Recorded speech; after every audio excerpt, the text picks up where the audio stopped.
শরীফের 2242 নং হাদিস, ইয়াতিদ দাজ্জালুল মাদিনাতা ফায়াজিদুল মালাইকাতা ইয়াহরুসুনাহা ফালা ইয়াদখুলুহা আত-তাউনা ওয়ালা দাজ্জালু ইনশাআল্লাহ। দাজ্জাল মদিনার কাছাকাছি উপস্থিত হবে, মদিনায় ঢুকতে যাবে, দাজ্জাল মক্কা মদিনায় প্রবেশ করতে পারবে না। সেখানে মদিনার কাছাকাছি যাবে, ফেরেশতারা তাকে কি করবে? বাধা দিয়া তার চেহারাটা এই ফিলিস্তিনের দিকে, বর্তমান যে কি ফিলিস্তিনের দিকে ফিরিয়ে দেবে, আর মক্কা মদিনায় ঢুকতে পারবে না, এদিকে আসবে।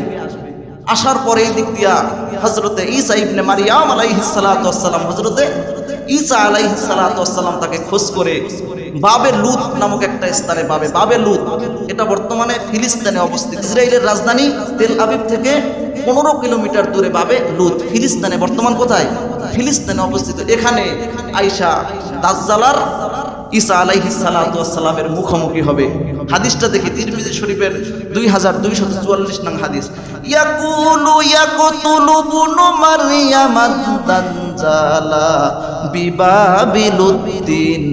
ওই জায়গায় বাবে লুত নামক স্থানে হযরতে ঈসা আলাইহিস সালাতু ওয়াস সালাম দাজ্জালকে হত্যা করবে।